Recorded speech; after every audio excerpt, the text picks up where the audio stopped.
the stage. All right. What's up, guys? Coming at you live today in Dallas, sitting down with Karina Cury and John Jackson. Tony and I, both of us, thank you so much for tuning in. We're going to go over a lot of things. If anybody has any questions, anything that we say, drop it in the comments, let us know. We're going to talk a lot about depression. We're going to talk about psilocybins. We're going to talk about SSRIs. We're going to talk about the market. As you very well know, John Jackson is a nationwide real estate guru, all right? So he has his fingers in a bunch of different markets, so we understand the pain points that a lot of Americans are going into, right? So we're going to discuss a lot of things. We're also going to discuss Karina's new book that just came out. I don't know if it came out, I just made that up. Timeline, I'm not sure about, but we're going to talk about a lot of things. So thank you so much for being here. Tell me a little bit about yourself, right? I didn't want to go into your resume or anything or discuss what you do. You can get the hands without you. You're gonna hit right now. I get amped up for the intro, so you gotta come out. Well, you're wearing the mic that doesn't have the screw, so calm it down. I'm good. All right. So anyway. So I'm a holistic mentor.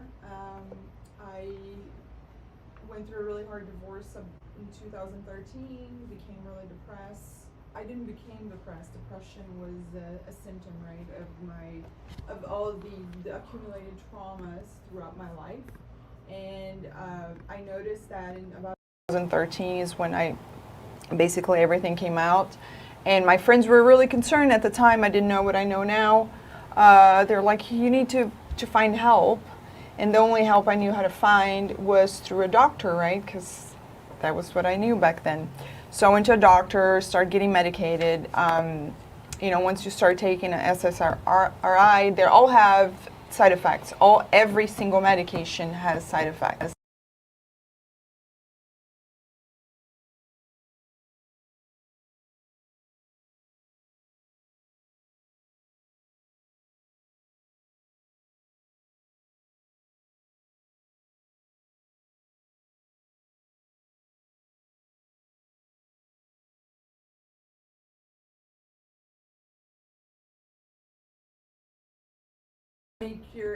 That have side effects. So now let's put you on medication to make your gut work. By the time I was in 5-6 different medications, and that's when my mom started talking to me about spirituality, and I was like, yeah. Well, she passed away, and that was really hard on me. It kind of like crumbling down, and then I just had this message from her, go find other ways to heal yourself. And that's when I started diving into plant medicine and spirituality, and I started reading a lot about self-help, and starting to use psilocybin, to microdose on psilocybin to get off the medication. My doctor did not want me to get off. She kept saying that I was, what was my diagnostic? I can't remember right now, but it was severe depressed, whatever, clinically depressed, chronically depressed. And I'm like, no, I am not depressed anymore. I had a time where I was sad, I didn't know how to deal with my sadness. Now I want to learn other ways to deal with my sadness. So I started microdosing, because to get off medication, they say you don't get addicted to, but you do. No matter what you're prescribing a lifelong treatment, you're saying, all right, I have some form of illness that is not going to go away unless I take this medicine. What's the time frame? Well, we're just going to keep on adjusting your dosage now. So, yes, exactly. So, and I try to avoid the tinfoil hat discussions on our calls, but there is complete money intentions behind it, right? Medical wise, right? So, what is, just for the audience, what is microdosing? Microdose is a microdose is 0.25 of a psilocybin is a hallucinogenic form of mushroom. That's I'm a little semi-autistic. So is that grams? Grams, yeah, okay. 0.25 grams, okay. And you it doesn't cause any hallucination or anything when you're in a microdose, but I read enough and read all the research. They're very successfully using it at Johns Hopkins, treating PTSD, treating people who are terminally ill, like with cancer and stuff like that, to help them deal with the fact that they're going to die, right? So they're being very successful with that. But like you were talking about money, big pharma doesn't want that, right? Because mushroom is so cheap, it grows on cow dung. So you don't want, they don't want that, because it actually is proven to heal depression, heal PTSD, heal anxiety. So what they want is keep you on SSRI long term, because the plan is once you start it, you never come off, and you just stay on that zombie mode where you're not really living, you're surviving, right? Because you start not feel anything, not sadness, but not nothing. So you're just surviving whatever is happening around you. You're not truly connected. You're not really paying attention to the world around you. You're just over there kind of like a robot, right? Doing what you're supposed to do, living in the, I like to call the modern day slavery, you know, just Going in the mouse wheel, you know, like running really fast but not going anywhere. That's what they want. What we say everything has side effects in the medical industry, right? With anything, what are some of the side effects of psilocybin, right? There's no side effects. So there's like you can have some discomfort, some gut discomfort when you take it, but long term, short term, there's no side effects. I mean, the side effects are actually it expands the neuroplasticity of your brain. So actually, the parts of your brain that lost contact, you know, lost the connection, it connects them again. So the side effects are all good side effects. So you just said something that like literally is very specific to me, so I want to just jump on it. When I'm somebody obviously that has dealt with, Tony and I both have dealt with issues growing up. I've lost my father young, very troubled Northeast, went through the opioid pandemic through Long Island, right? We lived through it. If I did that today, I'd be dead just from fentanyl alone. Yes. So this is very to home to me. A couple of years ago, when I first was trying to discover and help myself, like sitting down with my wife, doing counseling, like what's wrong with me, right? Because I'm at the core of everything, I'm a problem, right? I'm a big believer in always take self-control. So, take responsibility. Exactly. I went and I had to they put shocks on my head. I got a brain map done. Tried to find out what was firing, what's not, and come to find out a lot of my frontal yada yada yada, I don't know, cortex isn't firing, and it's not actually connected. Yeah. Well, it's also part of the receding hairline, right? As Tony likes to whisper in a camera. Apparently, this part of my head isn't firing. So with that, when you're talking about microdosing, there is no side effects, right? Because you're not talking to the people out there, when we're talking about psilocybin and using quote-unquote psychotics, right? You're not getting that type of high, right, from it. Like I think John once talked about it as like a cup of coffee. Yeah. Right? Like the effects of it. Yeah. It's like, it makes you, go ahead. Yeah, I was just going to give a little bit of, you hold You it. can put it on the table, John. To give a little bit of clarity on psilocybin mushrooms, the quantity and what that looks like.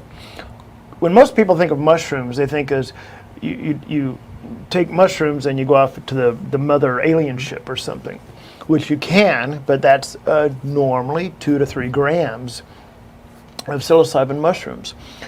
When Karina's talking about microdosing, talking about 0.21 to 0.25, you're taking a small amount. You don't go off on a journey. You don't. For some people, maybe colors may look a little brighter or something, but most people probably won't even notice it as far as like a physical feeling, right? But what they're going to realize is after, who knows, a week or maybe 2 weeks, because normally you cycle the microdosing. It's not something you do all day, every day for the rest of your life. It's maybe a couple weeks on. Yeah, it's like a treatment. Yeah. You have to do it like every other day or do for 5 days, stop 5. And cycle off, yeah.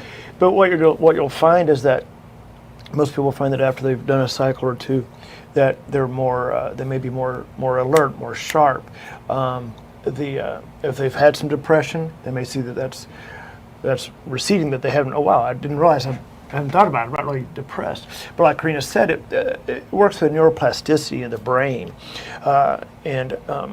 so it helps, basically, if you will, isn't the right term, like rewiring the brain. Yeah. And so, as Karina's talking about the studies that they found, and they've started this for quite some time. A phenomenal book is Change Your Mind. How to Change Your How to Mind. Change Your Mind, yeah, by Bruce Lipton. Michael Pollan. Is it Michael Pollan? Oh, How to Change Your Mind was Michael Pollan, Yeah. so I'm thinking I of Bruce love Lipton. the fact that you're getting everything wrong and she's correcting you. Yeah, I can't wait to typical. snip This is this typical. apart and throw This this is everywhere, typical. right? But Like, one thing I want to add, it's that is a great tool for depression, but it's not the only thing. You can't do like microdosing and expect a great return if you're not doing other things too, if you're not working on yourself. Because with depression, PTSD, anxiety, I'm going to tell you right now, we all suffer from PTSD because we all live, right? We all being domesticated by our parents, not against our parents. Our parents did with the best they could with what they have.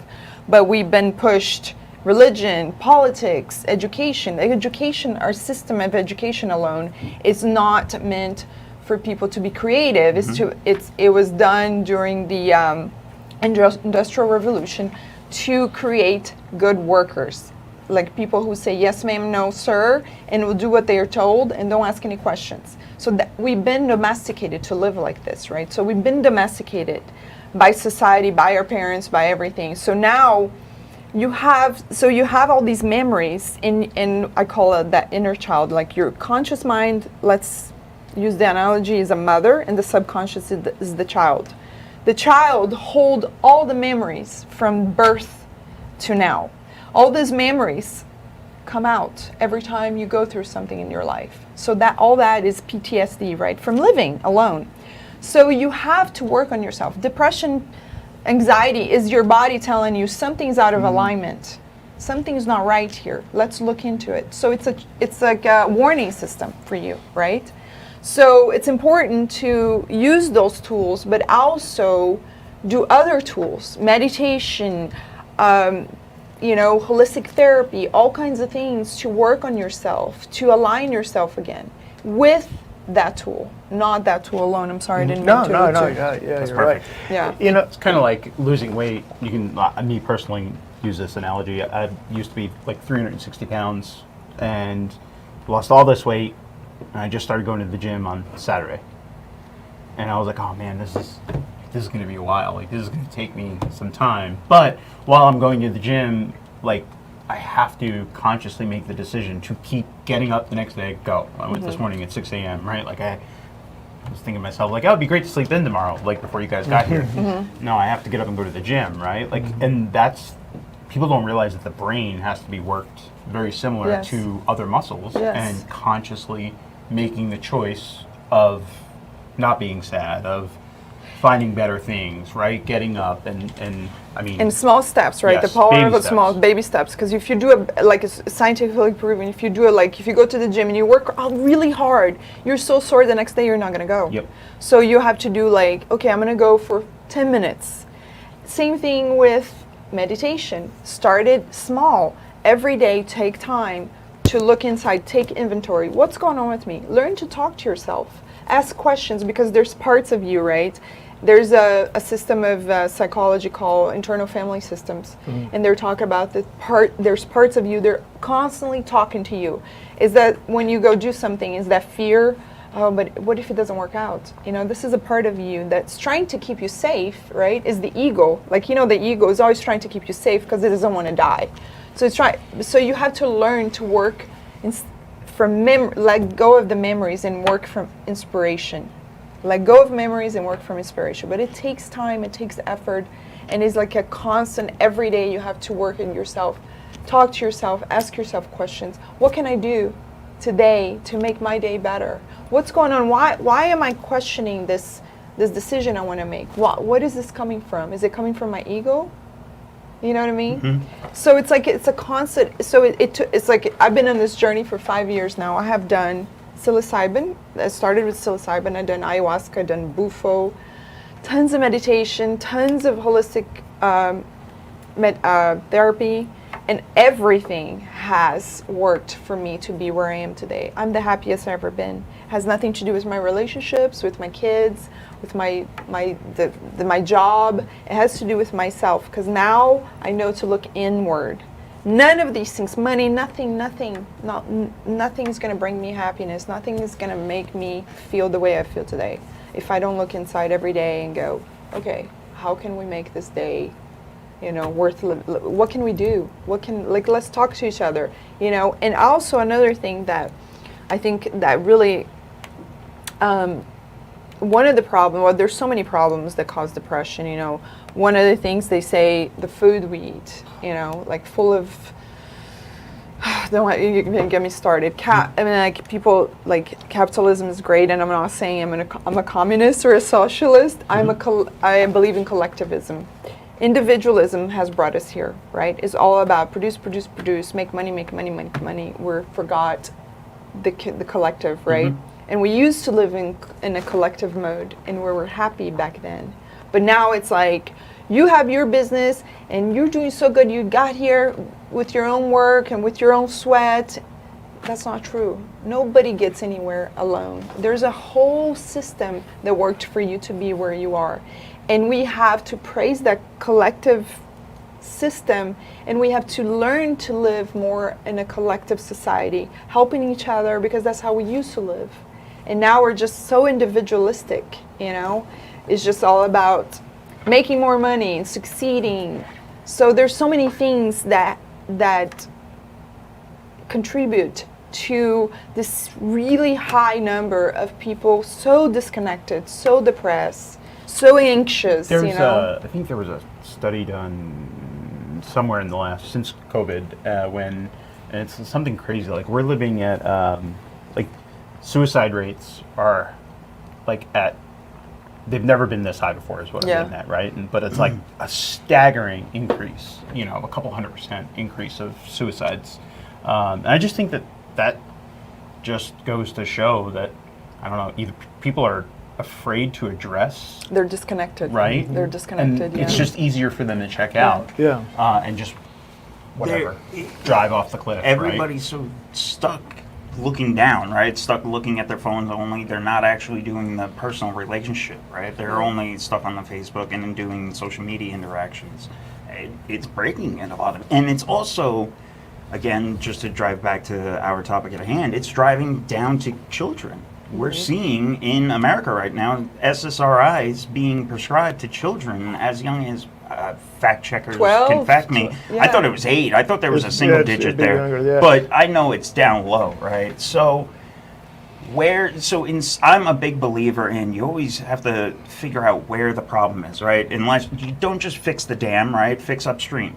So the root cause. Exactly. Figure out the root cause. I love that you said it starts and it only works if you do it daily. Yeah. So that's huge. I just want to drive home. Thank you for saying that. It only works if you do it daily. Every day you have to wake up and say, this is what I'm going to do today. These are my goals for today. This is how I'm going to do it. I'm going to crush it, X, Y, Z.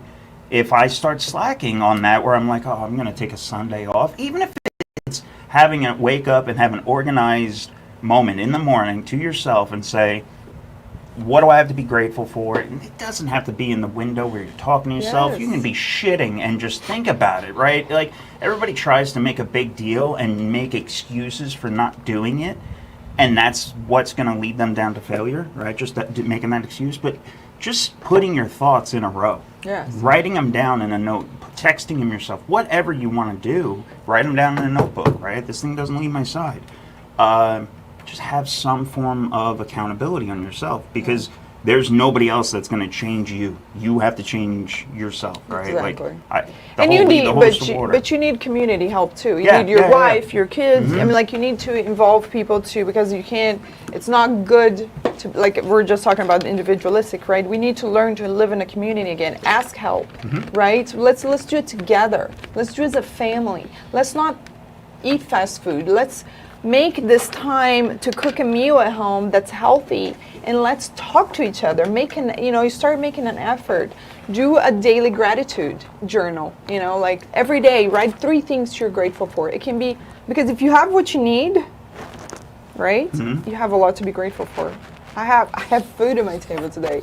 I woke up and I have clothes to put on. It can be simple things, and then start being grateful for yourself. They did self-love is learning how to love yourself and give yourself a pat on the back. It's a huge thing. They did Sounds a little gay to me. Yeah, it does. Right? Like, that's the pushback, right? Oh, it sounds really gay. But you have to. There's some stigma with self-love. I just had this. It's so funny. I was just thinking about this before you said it. I just had this conversation with a friend of mine, and I was like, I was looking. This is last week. I was like looking in the mirror, and I'm not comfortable in the mirror. I don't like taking selfies. I don't like looking in the mirror. My brain just does not like what it sees. Okay. Oh, there's a trauma there. Yeah. I was fat growing up, so that's my trauma.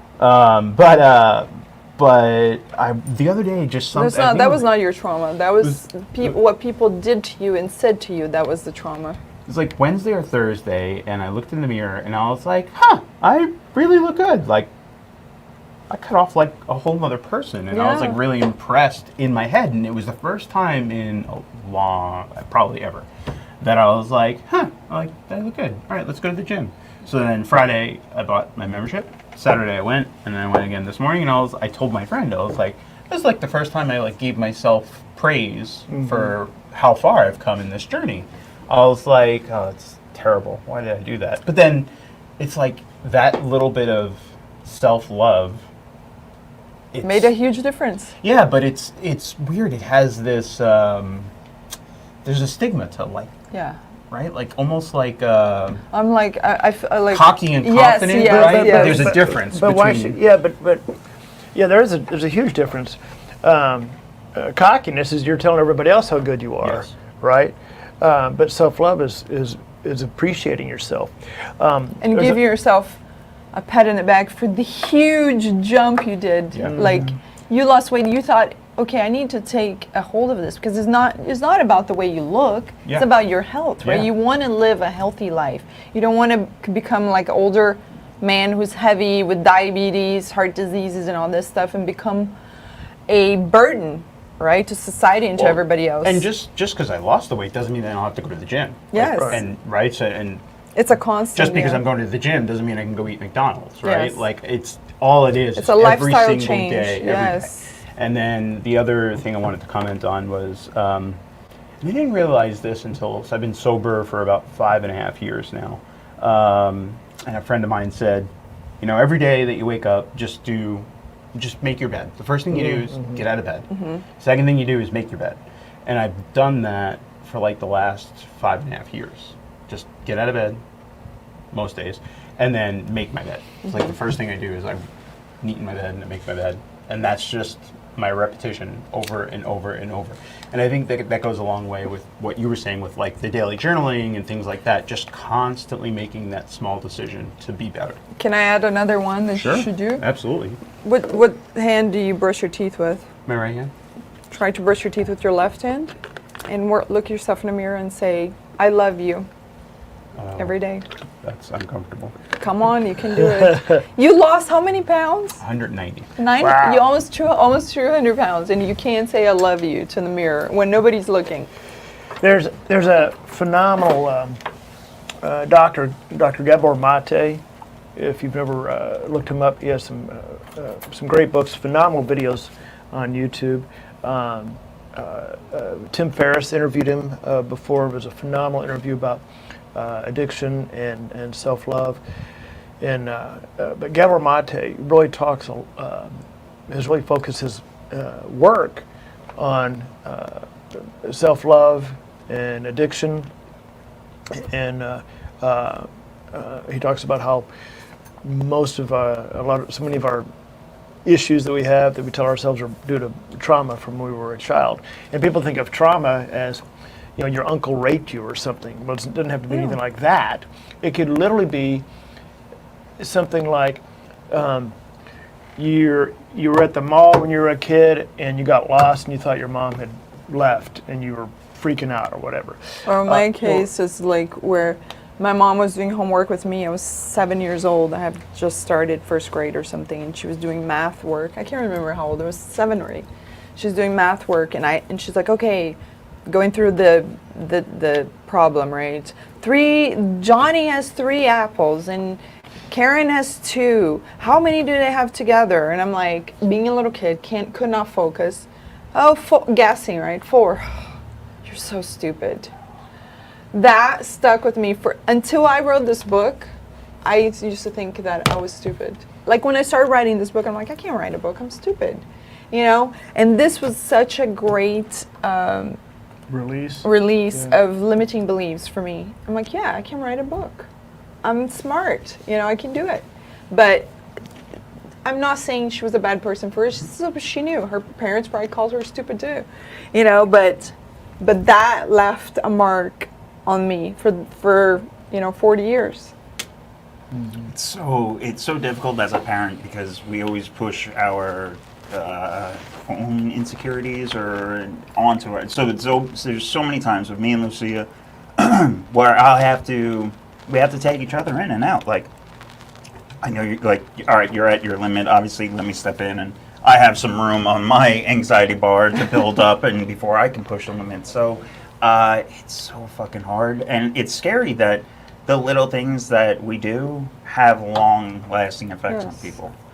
I also think that the world wasn't, even when we were You didn't growing up, know it was totally different. yeah, right? the world was so different, 20, 30 years ago. I joke around about this, like technology has ruined us as much as it's helped us, because I wasn't in school when we had iPhones. I had a beeper in high school. Those blow up today.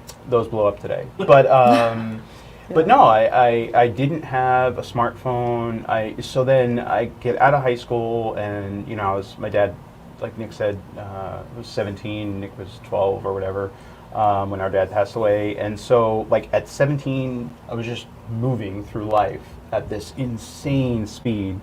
And I remember hearing like online bullying was a problem, right? It was causing all these kids to have panic attacks and anxiety and depression and all this stuff. And that, hindsight, I was looking back at recently and I was like, wow, that was really rough, because I didn't care that online bullying, you think online bullying, oh come on, how bad could that be? I was really bullied in school. You want to see what it really feels like, But actually, it's the constant, how frequent it is, how easy, you know what I mean? How quick or how long or the trauma is taken out on somebody frequently and often. It's like being bullied in 20, 30 years ago once, right? If you see it every single day, you're ugly or whatever, you post a photo, I can't imagine what kids experience today compared to when I was a kid. So. But just in girls alone, it's scary. I don't know if you watched that AI documentary or the Social Experiment. I think no, that was the Facebook movie. The movie about algorithms and Facebook algorithms and the effects on everybody, humans. Was it called The Social Dilemma? Social Dilemma. Yeah. There it was. That was amazing, and they talked about just little girls, right? Females.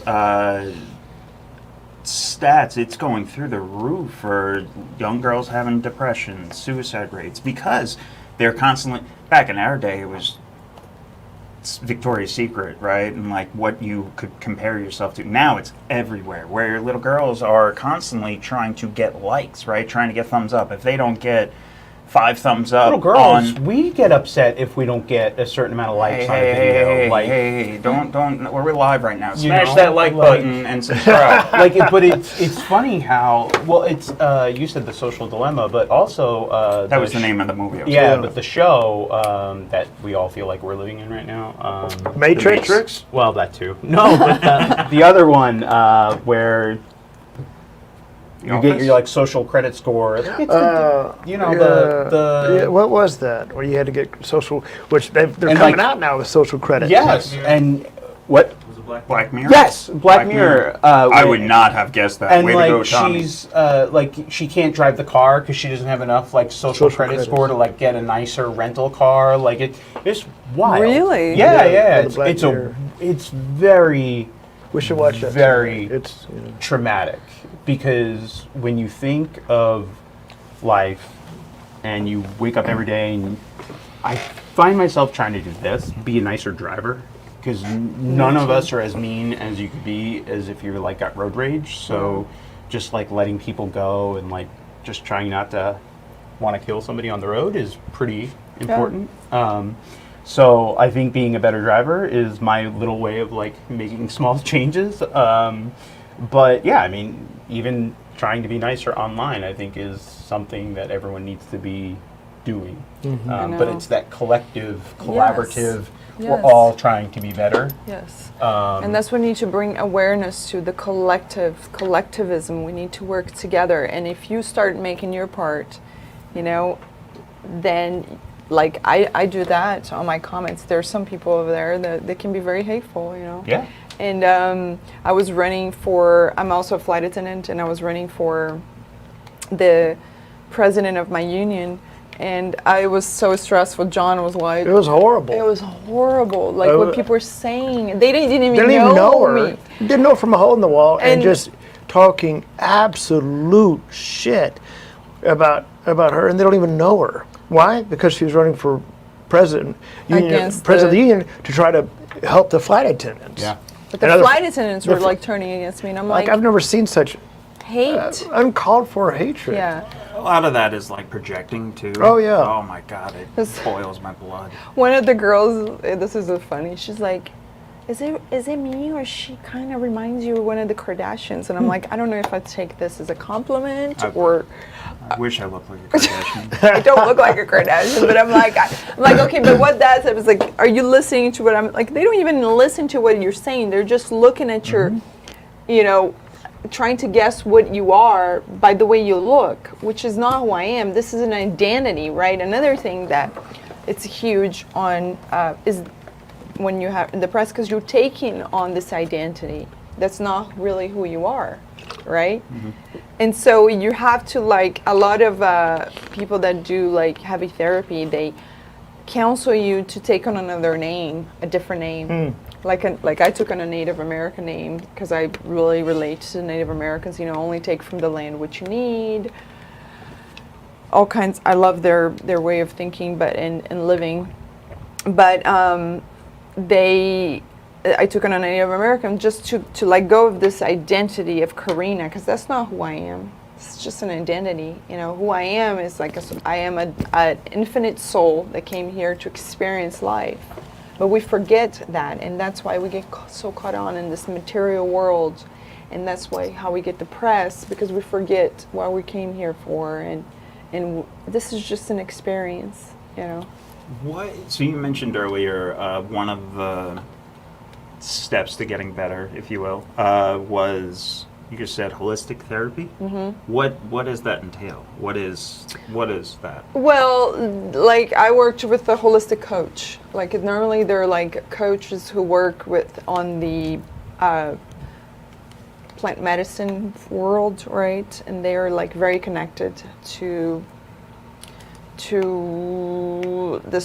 a world that's completely different than this one where you and I, that people who are really depressed experience. So we learn to let go of the identity and learn to connect with your divinity, and learn to meditate. But they're normally like people who are. I mean, like I can recommend you a lot of people if you like. No, I was just wondering. So that was one of the things I was wondering. Like when you said it, it was like, all right, I want to go back to that and ask what that entails. I didn't know if it's like versus Zoom versus consultation. going- Yeah, or like, they're is it I'm normally going to Zoom. go on a journey? Yeah, it's like Zoom consultation. They're like it's like It's just therapy. another It's therapy therapy, with- but they're not following Freud or Jung. Well, Jung, it's some Jung, but you know, like more systems like internal family systems, things that are more like, okay, let's break down what's going on with you. Let's teach you how to fix it. You know, because you have to fix it, and you have to learn how to, because you know we can't do it alone. So it's basically they teach you how to go about and methods of letting go of letting the shit go, basically, right? Because you got to let go of those memories that are stored in your subconscious that are just coming out and you're not even thinking about it. Yeah, You're you not don't even using know, you're not even in tune with exactly. what it is. You're not using your conscious The mind. reason why I want to know is just because there's so many different stigmatas out there, right? That everything in plant-based, the fact that it's labeled by the government as whatever schedule and it's illegal, right off the bat, they're putting it in the same as meth and cocaine, right? It's just bad, right? Evil, no, bad, But that's right? the propaganda that they're Exactly. yeah, So I'm pharmaceutical trying to break down like it's not woo woo. It's backed by actual people getting better and helping and changing their lives. And on top of it, there are very low side effects. The worst side effect is you're going to see God. Yeah. or your You know- higher self, or You know- great spirit, whatever you believe in. Yeah, you know but what I like mean? when you say holistic therapy, right? I wanted to make sure that you went over like what it was because I didn't want somebody out there to think that that's just playing bongos. And, I know, no, right? no. No, like this is actually hey, get on a Zoom call with somebody that is going to help you, right? They're going to figure out what's wrong with you and why aren't you happy with your current life? How to change it? Are you taking the right steps? Are you going to actually wake up tomorrow and be accountable for yourself? Like the real thing. You were going to say. Yeah, so I was going to circle back a little bit here on the SSRIs and the drugs, and so I saw Robert Kennedy Jr. speak about a month ago when he was here, and he said something to the effect of, the most profitable product in the world is a sick child. Yeah. And that's for the pharmaceuticals, pharmaceutical companies. There's a book called The War of Art, not The Art of War, but The War of Art by Stephen Pressfield. Stephen Pressfield was a writer. He was still a writer. He wrote Bagger Vance, which became a movie. But years ago, he worked for a marketing company. For a medical, there was a marketing company that had a medical. The client was in the medical field, and they were told, "Come up, create a disease." They're telling the marketing companies, create the disease so they can come up with a cure. So or medication, not a for the cure. medication, I meant for the medication. So as we look It's a at word they don't know. Yeah. as we look at so many of the medications that are out there, it wasn't a doctor, it wasn't created in a lab, it was created by a marketing company. I talk about the story about Captain Crunch cereal. A cereal company, Kellogg's or whoever it was, went to a marketing company, a cartoonist said, "We need a character for a cereal." He said, "Okay, what's the name of the cereal?" They said, "We don't know. You create the character, we'll come up with the cereal." He came up with this character, and he goes, "There you go, it's Captain Crunch," and what they do, then they created cereal. Same thing with pharmaceuticals. Give us the disease, we'll come up with a medicine. And so that's why you see some of these commercials that have the most vague symptoms that are, are you feeling sad? And, And they spend billions in marketing, I was about to billions. say, Every we're other the only commercial. country that does marketing for medical things. The thing now is I'm an Instagram person, not really on Facebook. I mean, I am, but I scroll Instagram. And the thing on Instagram is as you're scrolling, you see these poppy ads, these catchy ads, and it's for a new medicine of some sort. And then you're like, that's really cool. And this just gets back to marketing. The movies, there was again, I'm going to get this wrong, but there was a study done about like movies and movie posters. And movie posters are, the people who make the movie posters are just as important as like the movie itself. Because if the poster, the image of the poster doesn't make me want to go see it, it doesn't sell. Exactly. Over your goddamn shoulder right now and tell me that doesn't want to make you go see it. Red I Dot. don't know that I've ever seen it, but yeah, it's interesting that we live in this world where someone can just say, "Oh, are you feeling sad today? Well, you should ask your doctor about this." Yeah. Have you ever listened to the marketing in your own life and like actually asked your doctor about a specific drug? Yes, I did. I have. Yeah, I have. All the time. Yeah. Yeah. Because I'm like, I had, suffer with gut issues, and I'm like, I cannot tell you how many times I went until I found out, no, I gotta I gotta take charge of Yeah. my health. And now I take zero medication. I will not take, I refuse to take anything, even if I have a headache. I will not take a medication because I know That's a even level I need to get on. Advil has a side effect. Yeah, I need to get there. I'm definitely Advil, Tylenol person. I think there's just something about Drink more water. yeah. There you go. That's one thing that he sucks at is, as I'm sitting here nursing coffee, is he just goes straight to coffee in the morning, like hydrate yourself first. Like It's like, you this know what is it is? not- It's not the coffee. later in the day. Is the for me because I started drinking mushroom coffee, not the psilocybin, but Yeah, the yeah. I had that in here and they Okay, loved it. yeah. We went through it all. So I just it is because caffeine is not good for you. So plus coffees have all kinds of molds and stuff. It's really bad. But it's just like the holding that cup right in your hand and drinking. That's what you want. It's not actually what's in the cup. So do like a glass of water with like hot water with lemon and drink in the morning instead I of feel like. so attacked right now as I I'm was sitting about to say. here holding my don't mug know. like a little baby. I used to drink 5 or 6 bottles of wine and maybe 2 handles of vodka a day. So I look forward to my coffee. Like, Yeah, no, like if I can go from all that alcohol and a whole bunch of drugs to just caffeine. No. Yeah, but you can Like, drink the so- coffee, but Well, it's like not I like was- maybe first thing in the morning drink some water. I Like, was gonna go down the road of like and I think I said this to one of the kids on the team recently. I was like, yes, I've been sober for 5.5 years. I really don't talk about it too much. Maybe I do. I don't know. Tommy, correct me. But I think it's wild that if you go back in time to when they made alcohol illegal, so prohibition days, like right now we all think like, oh, that was stupid. Like, why did they do that? I haven't had a drink in 5.5 years, and I'm thinking to myself, like, holy shit, like, alcohol is really, really bad. Like, it's really bad for us. And so, yeah, like, we shouldn't be allowed to drink. Well, not shouldn't, but, shouldn't. little It's the communist legal here, drug, right, right? Yeah. It's the legal drug, It's that and caffeine. and it's so bad. yes, the alcohol. Like even if you drink 1 glass of wine, you no longer have access to your conscious mind. So you're just working for your subconscious mind now. Like your conscious mind, after 1 glass of wine, it's like Yeah. shuts down.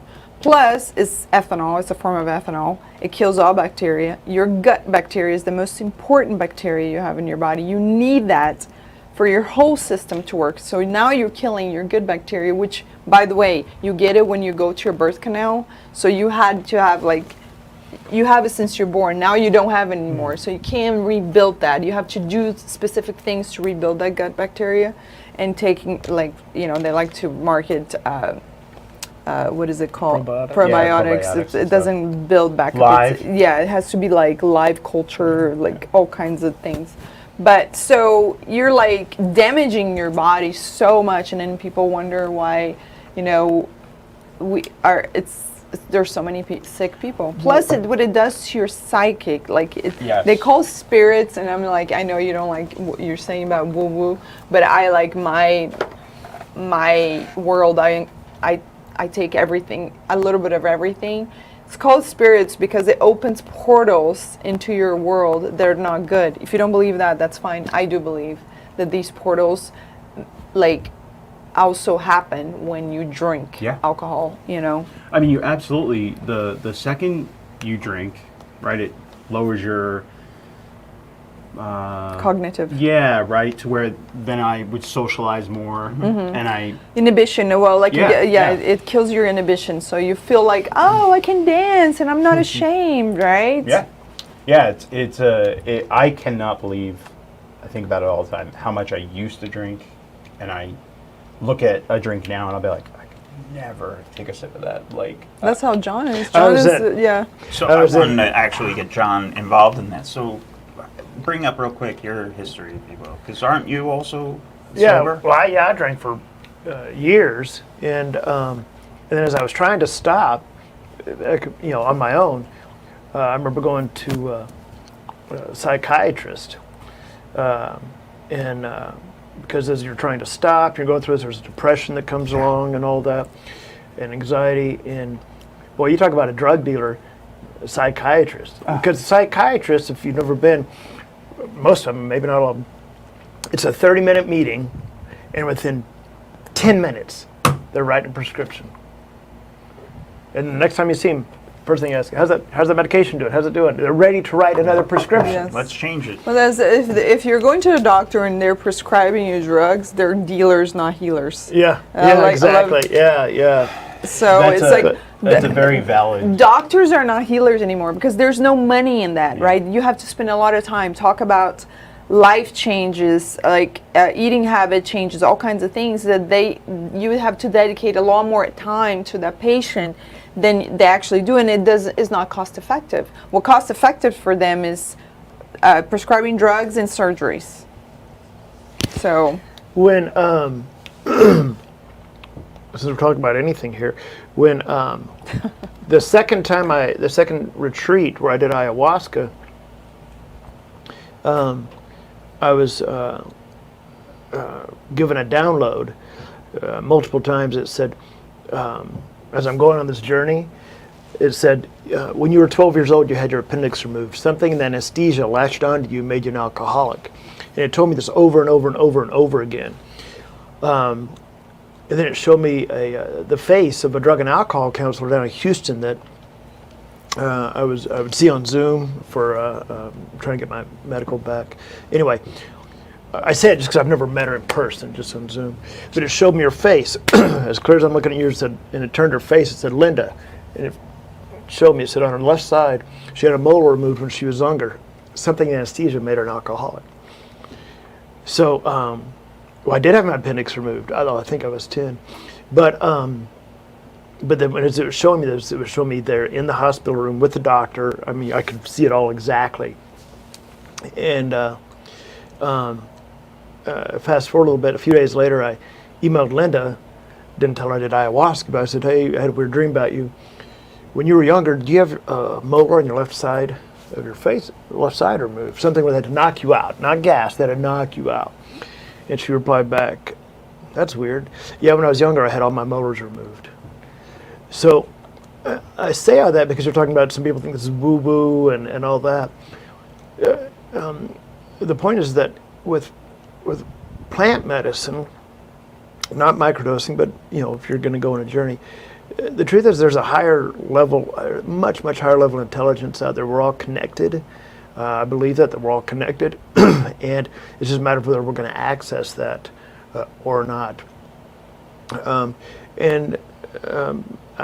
Some people can have some access to that without plant medicine, but so the plant medicine really showed me. I mean, that was powerful to have that download that information, and a relief for you too, Oh like my a relief God. of like a trauma. Guilt. Did he have a guilt from being an alcoholic and all that stuff? Because that's what the alcoholics have, a lot of guilt, right, from all So the things. That was my question: is how does that affect you as somebody that's going to say, like, all right, I'm an addict, I shouldn't be doing anything X, Y, Z, but how does that affect your? Well, it released a tremendous amount of guilt because if someone they can have 20 years of sobriety, but they still carry that guilt with them for what they did before.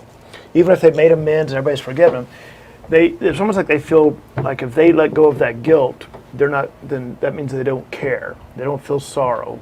They don't feel bad for what the shit show they caused in life. I have to carry that cross. Mm-hmm. Yeah, and so, but with that, for me, it released a tremendous amount of guilt. Plus, I'm very open with my daughters and tell them, these journeys I've gone on. And my oldest daughter's had 2 surgeries where she had tubes put in her ears, years when she was younger. So I told her, I said, did too. Did you? Yeah. Okay. I said, I told her about this journey, about the download. I said,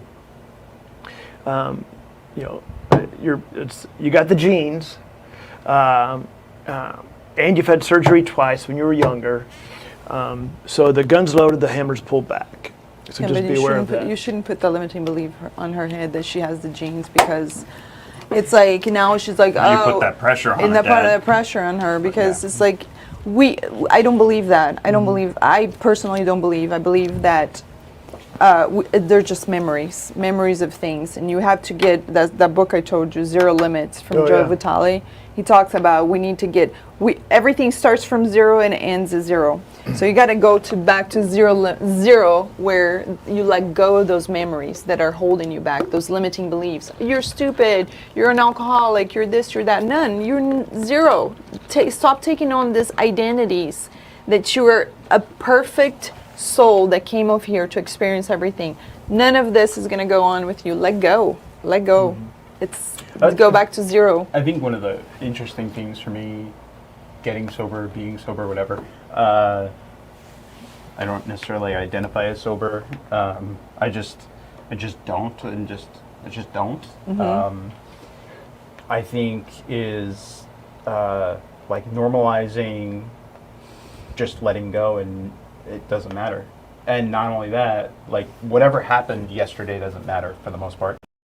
But also, tomorrow I might not be here, and the world's going to keep going. Yes. Like we have this like core belief that the world stops or something's going to stop, like the world's going to stop if we disappear or something, right? Like, and it's like, no, we're nothing, right? Just like, dust in the wind. Yeah, and it's not that we don't matter, but yeah, you do matter, but it's like it's all about everything that. By taking that pressure and putting it on our kids, as like we were raised Catholic, still are Catholic. I joke around that like it's the recovery Catholic. I'm a recovery Catholic. No, we were definitely born Catholic. Recovery Catholic is like someone that found religion. No, recovery Catholic, I have to like recover from being a Catholic. Oh, yeah. Wait, isn't that all Catholics? Yeah, all the guilt. Like it's the religion of guilt, right? Yeah. But no, I mean, I still go back to it. But I think it's like trying not to pass the guilt on to his kids. I don't have any kids, but. Yeah, I think it's impressive to see what damage we're able to do to other people around us, just because of what was done to us when we were younger, or you know. Yeah. And it doesn't have to be just what was done to you when you're younger. You know, there's generational trauma. Yeah. Where, as an example, if say, as an example, your grandmother was pregnant. With your mom. If grandmother's pregnant, tells your grandfather, he gets mad at her for being pregnant, hits her, well, that's trauma. The trauma goes through all your cells. So even though your mom isn't born yet, she can still carry that trauma that she didn't even know about that took place. That passes down, it's generational trauma. Yeah, and then it passes on to you if she doesn't heal. And that's why we're supposed to heal ourselves. That's the most important thing you can do, is heal yourself. So you heal 5 generations forward and 5 generations back. So by working on yourself, you're working on your kids. So if that's not love right there, to work on yourself, doesn't show you like, you know, a powerful tool, like thing to work on yourself, so your kids don't have to go through the anxiety and depression that you're going through, right? So I just watched It Ends With Us, which is a chick flick, but it's very, hey, listen, it's going to stop here for me and my daughter. It's very, very on the nose there. Are his kids lost because they're already, you know, 7 and 9? Like, No. They're going to come on a journey with me. Yeah. Right? It's like because he's aware. The main thing is awareness, right? You got to be aware of what's going on in your life, and then you can go through the steps of awakening. That is something very... Speaking of awakening, I was let's just talk about your book, your newest book. I know you're writing another one. Tell us about awakening. Am I blocking you? I don't want to block you. Oh, no, there you go. Well, and it's there's great placement. You should Look do at that. earlier. 3 levels of awakening, right? First, it starts with victim mode. You're in victim mode. You think everything happens to you, that, oh my gosh, I'm a, you know, poor me, my parents did this to me, so I am this way. And then if you continue your evolution, you go through where you take control. Well, okay, well, if I work hard on my journey, I'm gonna come strong and I take responsibility, and that's great. That's what you should be doing. It's part of the evolution. But ultimately, it's surrender, is awakening, where you realize that you got to turn to the universe, divinity, whatever it is. Do your job, but have faith that what the good that you put out in the world is going to come back to you, and stop trying to control everything so much. You know what I mean? Mm-hmm. And it's like, that's why we get stuck. We're like, gotta control everything. It's like, I was just gonna make it happen. I'm gonna make it happen. Yeah. And just like surrender. It's like, whatever the outcome is, it's already set. It's already set. It's gonna happen. So why you're gonna worry about something? Like John said, are you gonna be worried about this in a couple days? Like, no, because it's gonna pass. So why are you worrying now? Why you're causing yourself to have anxiety, depression? Because all these worries, that's what's like this need for control that we have. So anyway, so yeah, I talked a little bit about my journey going through medication and then going through my awakening, right? Like, and that's, I tell people, it's like a how-to book, like to empower people not to use crutches, mm-hmm. Because alcohol, medication, they're all crutches, because you don't want to feel that thing, but you got to feel to heal.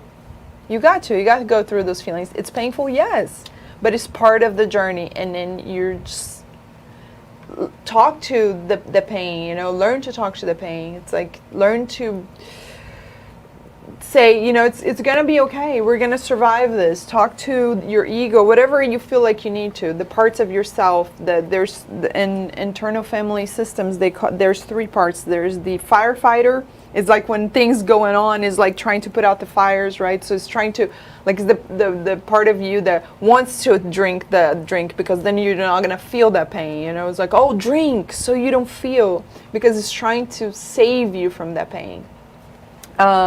There's the manager. There's all parts of yourself. So you just gotta realize that you have those parts of yourself. Learn to deal with, learn to talk to, and learn to let go. And it's a process. It's not simple. It's not easy. You gotta put on the work. And I always tell my clients, right, to come to my holistic mentorship, if you're not gonna put the work, this is not the kind of therapy for you. It's not gonna work, because you got to put in the work.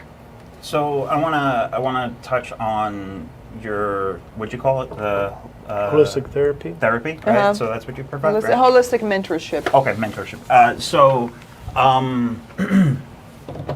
What does that entail, right? Also, as somebody, right, I'm on SSRIs, right? If I wanted to go on a journey, do I have to come off of those first? So that's another thing that they become crutches, right? How they're forever drugs in a sense, right? They're just the way that they're built, right?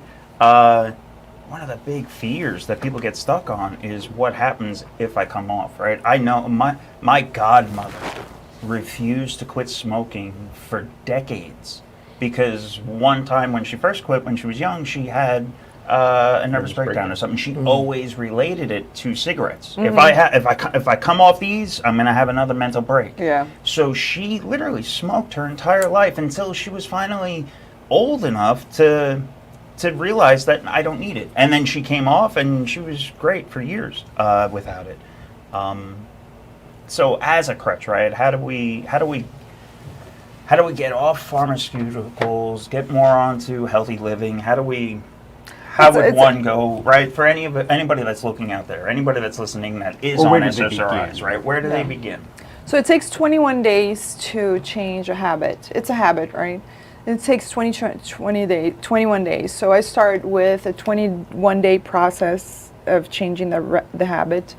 And then every day you have some homework and things to do. And then I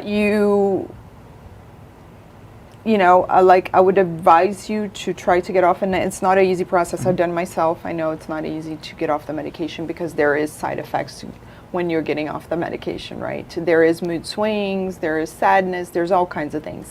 I had like things like brain zaps. Yeah. Mm-hmm. Like it was like I was being electrocuted. Yeah, you can feel. Yeah, oh you my can. God. Yeah. Yeah, you can feel it was torture. Yeah. It was so bad. Them firing again. Yeah. Yeah. So I wouldn't recommend doing this time of year, because it is Christmas and everything. We can talk more about that. But I would recommend getting off the medication. You can use the psilocybin to microdose, and you replace the drugs with the psilocybin, right? So like I started like I would take the SSRI every other day, and then every 2 days, and then I would put in the middle, I would take the microdose. So I was always taking something. And then just kind of like, it took like 2-3 months to do it. It's not something you can do it because you don't want, it's really bad for your brain if you do it cold turkey. It can really cause some problems. So you kind of like, it's a 2-3 month process that you do it. That's why they step you up on the medicine. You literally have to step yourself down. Yeah, exactly. Yeah. So you start with that, and then I used to take Cymbalta. So it's like the little pill. It's the one that I had the brain zaps on. Oh yeah. It was horrible. So I would open the pill and take like half of there's just a bunch of little balls. It's really hard to do it, but I would just like take half. Disclaimer: we're not telling anybody to do this. Yes, exactly. Don't die. But I started doing that way, and then replacing with microdose. And then after I did that, I completely got off. I waited 2 months, and then I went into my first ayahuasca journey. And then I started doing the mentorship. And so like my mentorship, what entails, we started with a 21-day process. And then just whatever you feel like you needed, like it can be weekly or it can be bi-weekly, whatever, but it's like Zoom, and it's not like a typical therapy where you do 1 hour and you're done. It can be sometimes it's 2 hours, it depends. So like I always tell my clients, do not give you a time limit. You have to do it when give yourself at least 2 hours, because all kinds of things can show up. So, but we learn to meditate, we learn to do some woo-woo things, ground yourself to the earth, and reading lots of books or listening to books and all kinds of things, Just getting back to center more so. Yeah, so there's a lot of homework It's like yoga for involved. Even like your diet, we change your diet. We start cutting down on caffeine, because caffeine can really, you can still drink caffeine, but you can replace with different things. Cacao is a really good, it still has. Is that the Hershey's? Cacao, it comes from a bean. It comes from a bean. It's Not they cocoa. Yeah, it's not cocoa. They it's take like, cacao. And it's what they make cocoa with. Yeah. But it's like a very powerful plant. It's actually considered like a healing plant. Opening the heart. Yeah, opening of the heart. So there's lots of like holistic things that get done, But lots of meditation, lots of reading. I listen to like lots and lots of books, and it's, it helps a lot. What is ayahuasca? Ayahuasca. Ayahuasca actually comes from two Please plants. mansplain this for us. Yes. Okay. So ayahuasca actually comes from two plants, and one is But explain to how it's an indigenous plant that all the indigenous people of Peru and Amazon, they use it, and like it's a shamanic ceremony, and kids do it even like as young as 10 years old. They start them young, but they take it and they'll have like sometimes in a sweat lodge, or it's like a That's what it is. yeah, and then they'll take the plant, and if you ask them how'd you find out that these two plants, wait, pause right there, because I know what you're about to say. So, but let me preface this, kind of pre-frame this. So ayahuasca is a tea. It's the most god-awful thing you've ever tasted. Tastes horrible. But I mean, it's horrible. But it's actually comes from two plants. One is a vine, one's from a leaf. And there's no way to get addicted to. People say, oh, it's a drug. No, you can't. You when you do it, you never want to do it again. It's like one of those things you're like, oh my God, but then you do it because it's so good for you. But go ahead. But one of the, and I think it's the vine has the DMT in it. And one has the MAO inhibitor, inhibitor, and the other one has a DMT. And then the leaf has the MOA inhibitor, the blocker.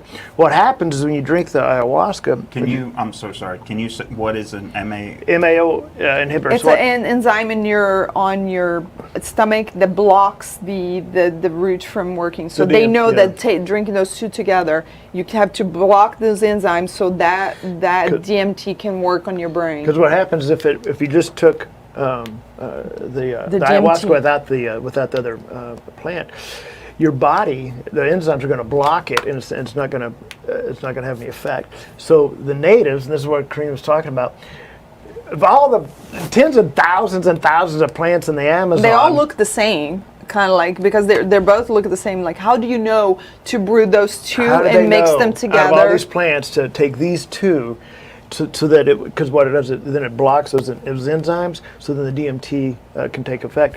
And we're like, how do you know out of all these plants that these two? And they said the plants told us. Yeah, the plant, because they're that connected to the earth. The earth, indigenous yeah. people are so connected that they listen to the messages that the earth, and like, and I don't know how woo-woo that sounds to you, but I'm like, we're so disconnected from the earth, from everything. It's the plant from the Black Panther, right? Well, It's like I the think blue one that's even growing. if you don't want to go down the road of like understanding that the plant's talking to you, I think it's just we're disconnected from our core. Yes. Period. Right. And Like, and without that's- having to jump into other worlds Yeah. or realms or like Because dimensions, we're because- just disconnected. Yeah, and the disconnection is what causes people to realize at Christmas time that what is the image that people say about Christmas is togetherness, is family, but everybody's so disconnected.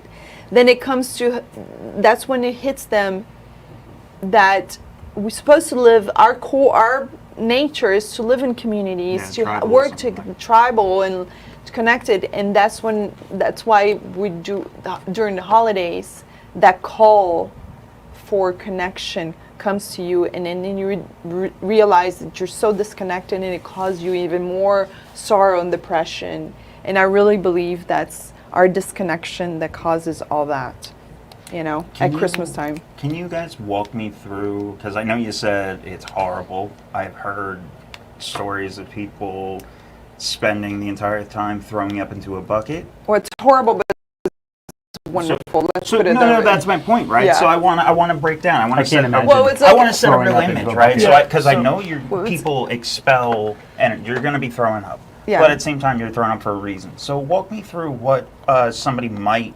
expect. So if I could, let me share just my first experience. And now she actually facilitates retreats, but I'll talk real quickly about my Well, I first. don't facilitate. I Uh, work a for. guide. I She's help a with the guardian. facilitator. So as a first person user, Yeah. Yeah, let so, me get your experience. First time did this, which was a couple of years ago, I think. I don't remember. I was scared, didn't know what to expect. Was at this house. There was about 28 to 30 people there. I don't remember. It was a big crowd. But I'm already not interested. Well, but it works better with the collective. Like all the energy that you bring into that. Tent a room. or- Yeah, exactly. It's like even the shaman that we work with. He's famous on the industry, Yeah. and people invite him to do private, and he's like, no, because it works better in the collective. What? So I'm there. There's what it was, 28. I don't know how many people, about 28 or so. But what's important to know that I experienced was before we took the medicine, we're all going around sharing our intentions. Like, what is your intention with this medicine? And the vast majority of the people there, as they're sharing their intentions, they're revealing their stories. And some of these people had horrible, horrific trauma from childhood. Like they've been raped. From raped by their uncle, but their father knew, and their mother knew, just horrible. And they've gone to God knows how many years of therapy, had been on however much medication, and some of these people were literally on the edge of just taking their lives. You could tell they're like, I'm ready to check out. Over the course of 5 days, what I witnessed, that transformation, was some of these people that you could tell they just wanted to check out of life. Their whole perception was changed. Like they had hope. They weren't carrying that baggage anymore, I thought, my God, the world needs to know about this. This is beautiful, But so just kind of give you an idea of what I experienced there. But at any retreat, you're going to see a lot of people have that. But as far as what it you actually experience physically, if you want to talk about that. Well, so it's like normally a 3-day retreat, right? So you go to wherever the retreat is, and it's like word to mouth. Like you really need to know, because you need to go to a place that's reputable. And I know a lot of people. You don't find them on Google. Yeah, exactly. So you go, and it's normally a 3-day retreat where you have to do go on a dieta before you go there, because there's certain things you cannot eat before. You What have was that word? Dieta. a diet, okay. special diet where there's certain things you cannot eat. Normally it's vegan. So mostly fasting, I'm guessing, right? Or like You to fast just and prep then your you just press, so system? you're just cleansing your system. So you're not eating like steak and stuff before. Yeah, you're not smoking, not doing marijuana, not drinking alcohol, no caffeine, just mostly like vegan. So then for 5 days, which is super important, the diet is super important before. And you go in to there, you get there and you meet the people, and you start talking and you start connecting, right, to the people there. And they're all there for the same reason you're there, because they want to heal from something. And you meet the shaman and all the people that facilitate. You go into, he explains to you, because it's a lot of times first timers there, he tells you not to read anything about ayahuasca before you get there, not to get freaked out about it. So he's going to go through with you the whole process, what's entailed, what is ayahuasca, what's going to happen, so you don't fear. There's normal like 5, 6, 7 facilitators, depends on the amount of people. They'll tell you the safety things, never lock your bathroom door, just like little things like that. You're fasting by this point. All you can have is water or herbal tea. Then you take the ayahuasca. You're going through your body is going through a shock, right? It's a cleansing ceremony process. So you're going to purge a lot. Some people don't purge. I think you didn't purge the first time, right? I don't think I purged the first time. Yeah, you're gonna purge. Even like, that second time. Yeah. A lot of the people that I've spoken with, they relate the purging to the visuals that they're seeing at the same time too, right? Yes. So they're reliving, let's just say, a trauma or something, And then you're purging the trauma, yeah. They end up coincidentally throwing up at the same time. Yeah, because you're releasing all the trauma, all these layers that's been there. So you're carrying a bucket with you. It's not a vomit that is uncomfortable, like when you get sick. It's not the same type. It's like, it doesn't taste bad. It's just like... Yeah, you don't, like when you're normally... Because I think I've only gotten sick once I was or about to twice, say, I but mean- it's not like you're laying there for hours going up feeling nauseous and Yeah. miserable. It's, for me, when I have purged, it's like I can, like one time I could feel the medicine going around, and it was, finding whatever it was, doing its digging, and then I could tell, I'm gonna purge, and it's just like that, but it's like projectile vomiting. And you get yourself talking to like the Aya. Aya, the symbol of Aya is a serpent, which is the symbol of healing, right? Like that's what they use in medicine. So then you're like, you purge and you go, and it's about a 6-7 hour process that you're over there, and then you come out of it. Normally you sleep, you get up the next day, and then you have an integration with the people, the facilitators, right? If you want to talk or if you don't want to talk, have a breakfast. Normally it's like very good vegan food, and you're just like meditating, you're talking to the people, blah, blah, blah. If you like I said, if you want to have integration, normally the people that are there will talk to you. If not, then you do it again. Integration being like counseling and counseling, Yeah, yes. talking about what you experienced, What you just saw. what you saw, what you experienced, how it made you, if you're just processing, and that's where part of the healing really is that continued integration, even after the retreat. Yeah. Yeah. And that's why like there's so many the holistic mentors come, like that. And like you were talking about, almost like levels, right? Yes. Like where round 1, I'm guessing you were just about to talk about round 2. Yeah. So then you have another one which, you know, for me, every time I did it is different, right? Just whatever I guess I'm going through my life at the time, or what, or Aya feel like it needs to cleanse. And then the third, so then you wake up the Sunday, normally is on a Sunday, and then you do a different medicine, which is called San Pedro, and is the From a cactus. from a cactus, and Wachuma. Wachuma, and it's a very light, different. It's like a heart opener, and then it's just like a closing of the ceremony. It's a little bit hallucinogenic, not so much. I mean, like the dose that they give you, and it's just a closing.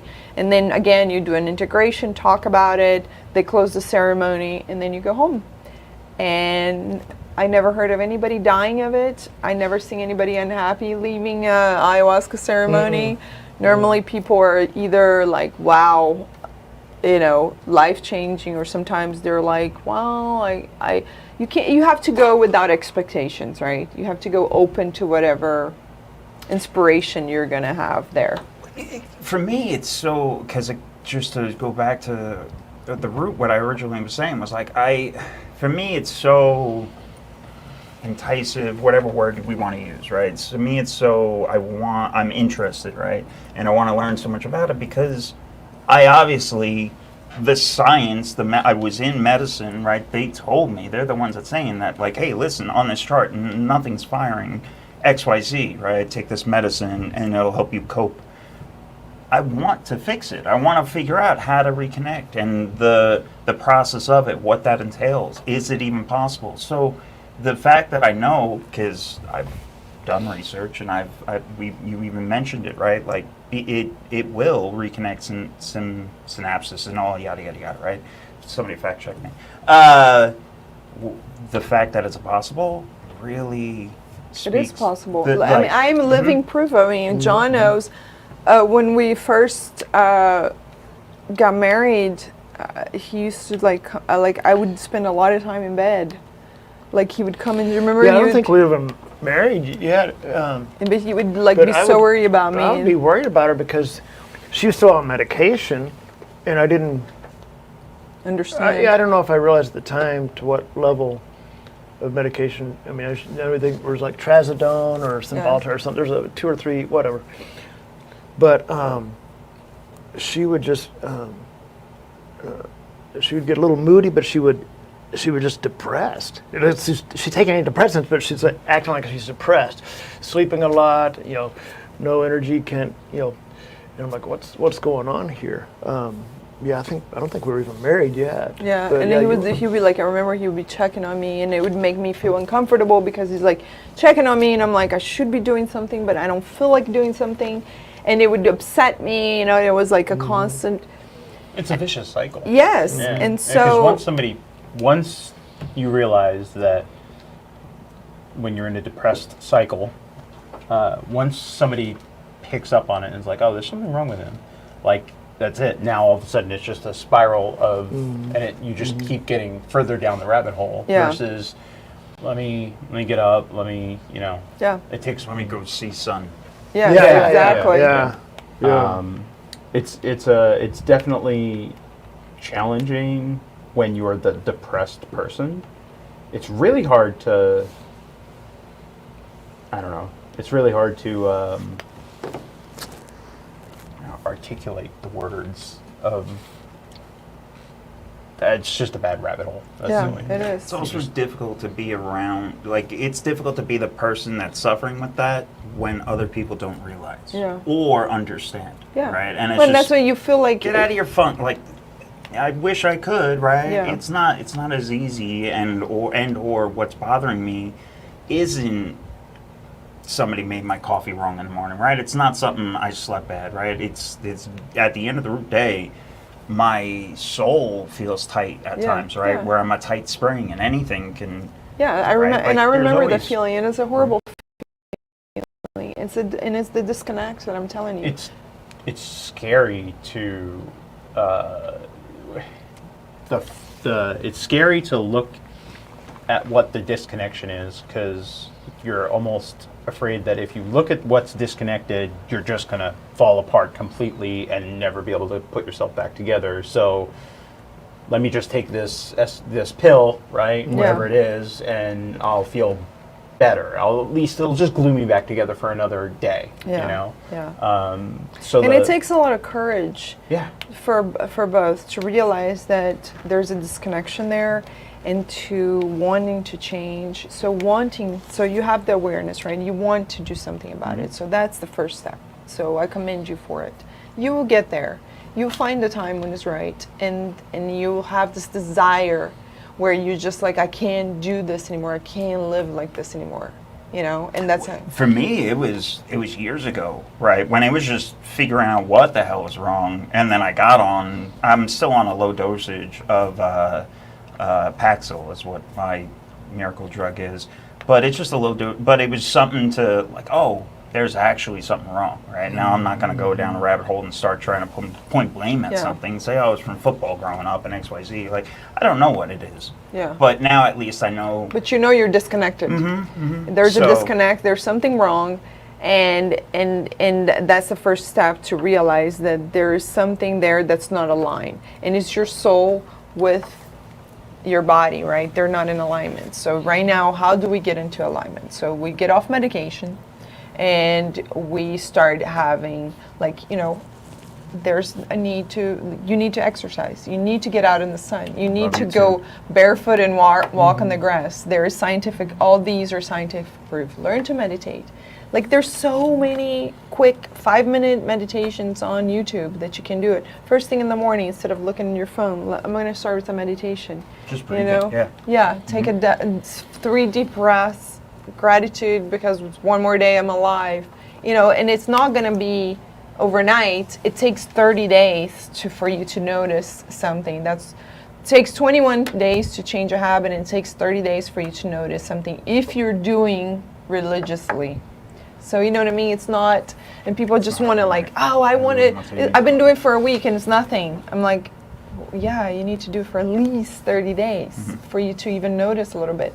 And now I'm to the point where I'm like, oh my gosh, I pat myself on the back every day. I'm like, look how much I overcame, how much I grew. Look at the person that I am now. I'm so proud of myself because I did it, you know, and it's so good to realize. But I took small steps, and that's the key too. Small steps. You don't have to do ayahuasca tomorrow. Have a plan. Okay, I'm going to get off medication, and then in 6 months from now, I'm going to do ayahuasca, and, you know, just have a goal. But I think that at its core is how you stay sober. It's how you stop smoking cigarettes, right? You're just daily. Every single, I think you said it earlier, baby steps in just making the changes. You know? Don't eat a burger tonight, you know, or eat a burger but don't eat the bun, whatever, right? Like, just start to make subtle changes. And I mean, I feel like at the time when it's right, you'll know, and that'll be your beginning for your journey. Yeah. What is that book? It's a yellow cover, and I read that book, I can't remember, but he talks about 4 things you do when you wake up to change your life, and it's like I use that a lot. So meditate, affirmations, journaling, and exercise. And you can start with 5 minutes each. So you wake up 20 minutes early or 30 minutes early that you normally do. But 5 minutes, you sit there, you take a deep breath, and then you do 5 minutes of affirmation, gratitude. Even if you have to do 5 minutes of jumping jacks, you know, but you start with that. Or, you know, 20 minutes a day. You know, it's funny. I didn't know this until I just learned this week. Actually, no, I learned it a couple weeks ago. My wife, she's got her doctor through insurance. They pay for her gym membership, right? You can get a prescription for a gym membership. That's not advertised anywhere because it's not helping the medical industry, right? Exactly. Getting a gym membership, actually working on yourself. So step 1 is always, get your ass out in the sun, start working out.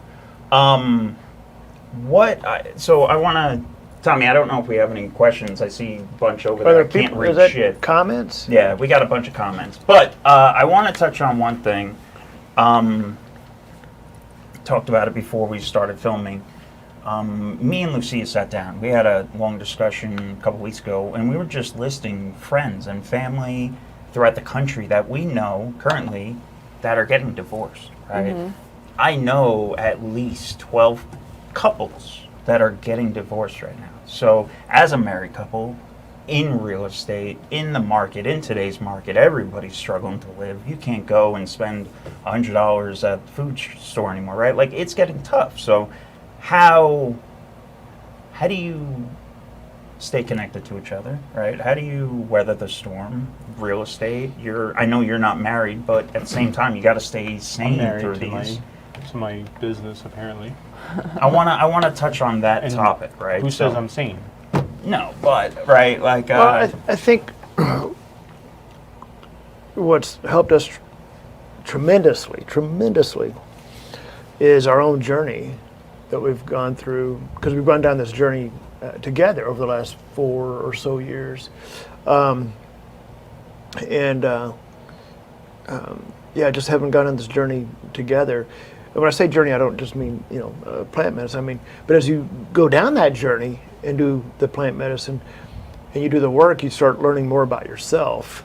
And by learning more about yourself, what makes you tick, how you respond to things, what makes you think the way things do, then it helps with that interaction with the spouse, and so, but by going down that journey together, it wasn't about her changing.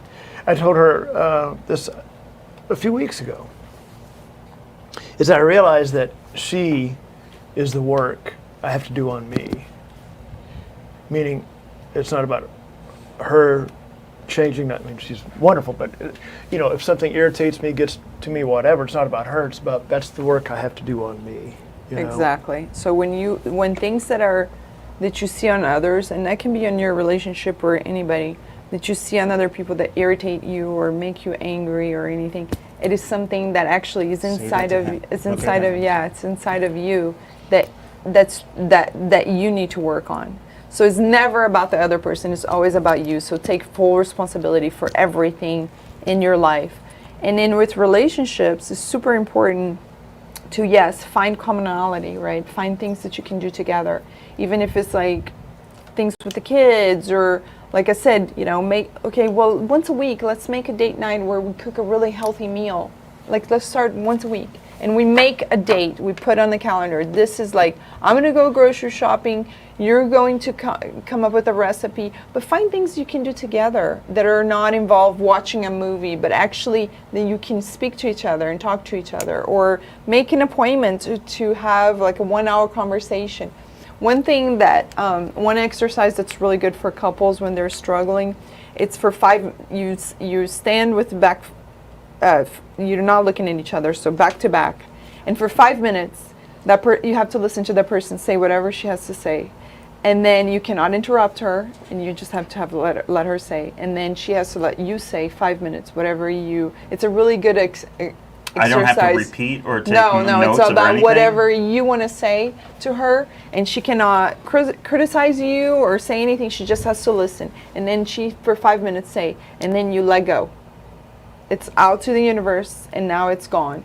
So that was a really good connection exercise to put out the things. You don't have to look at each other in the eye. You just say back to back. You're not looking at each other. You're just saying whatever it upsets you. 5-10 minutes, and then you have to, like, okay, let's make it 10 minutes. 10 minutes, you have to stop and you let her go. You know what I mean? 10 minutes is a long time. We'll do it 5. I mean, it rips some cords out. But there's all kinds of things you can do to stay connected. I think people get divorced because it's so easy, and they always looking at outside of themselves for happiness. And it's not about them. It's always about you. It's whatever you are not looking inward to find happiness, because you're looking for happiness in them. They're not going to bring you happiness if you don't have self-love. And it's again about self-love. It's all about loving yourself.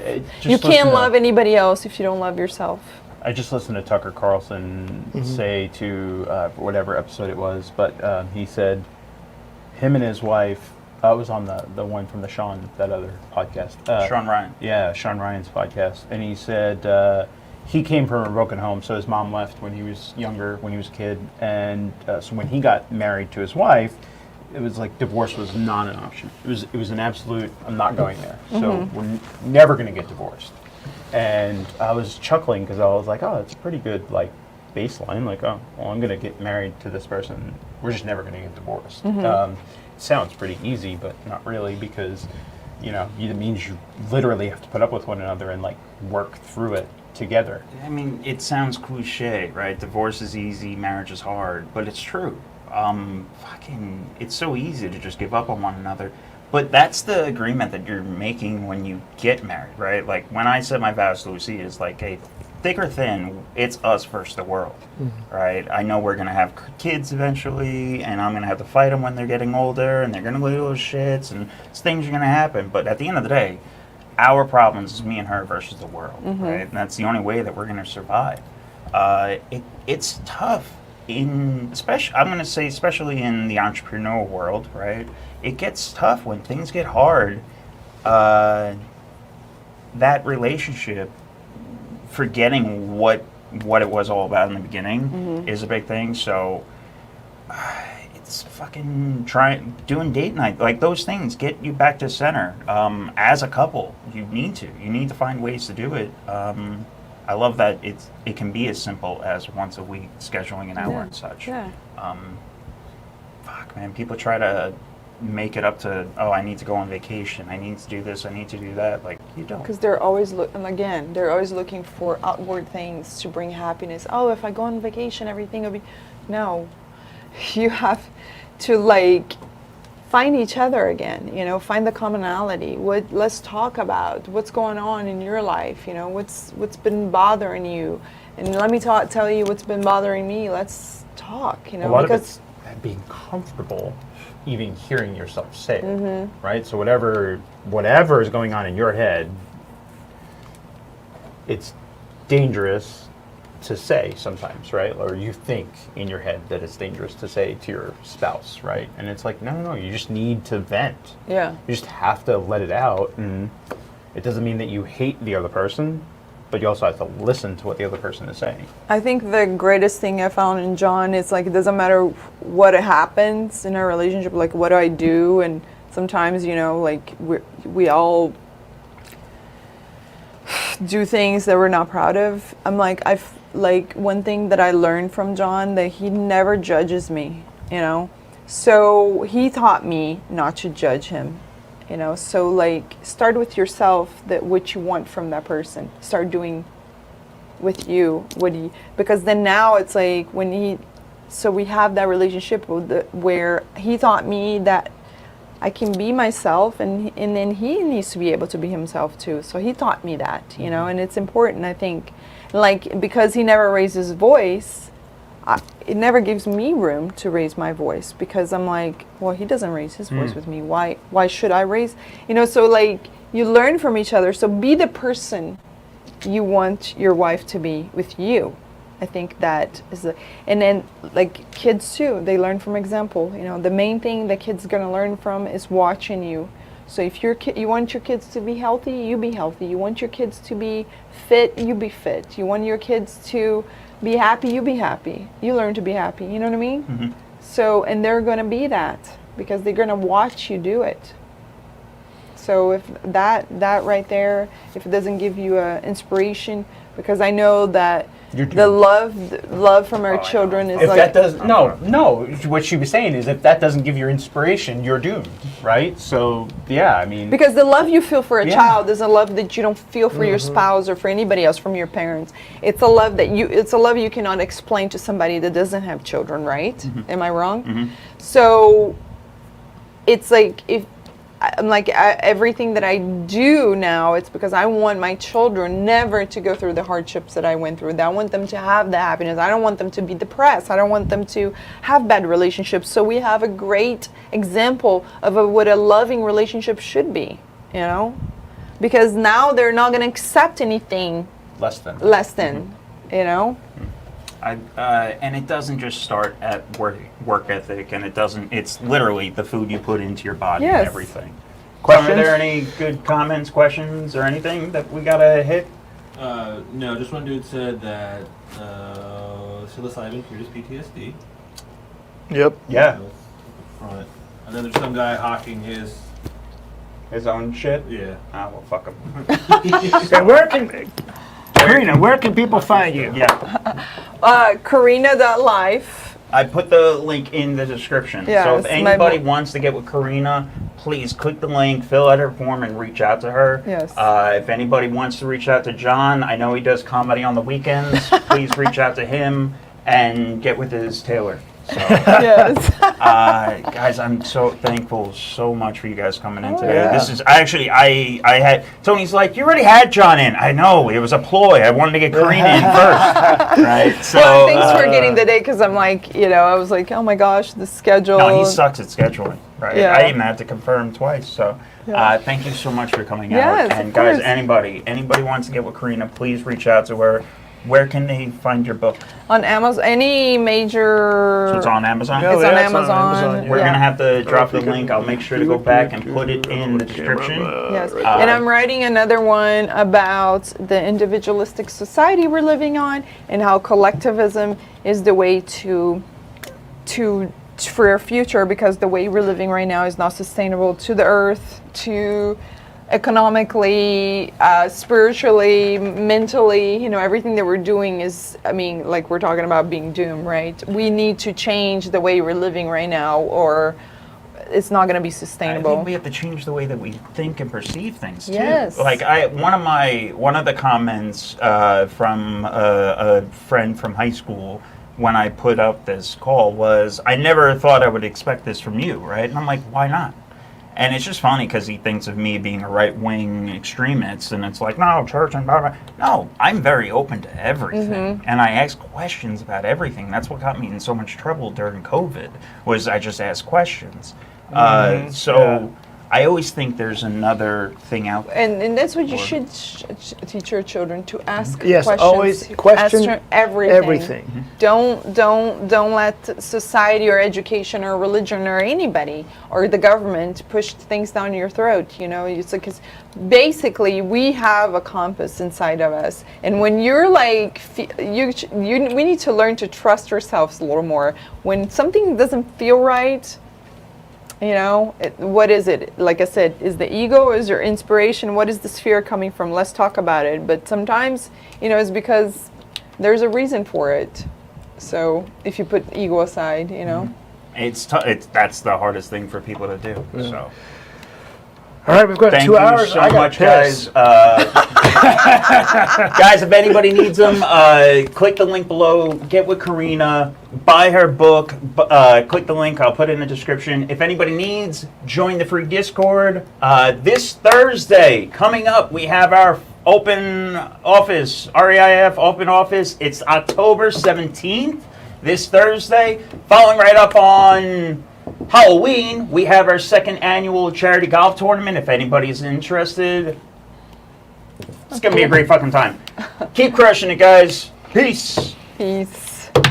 I usually just get up and walk out when I'm free. Yeah.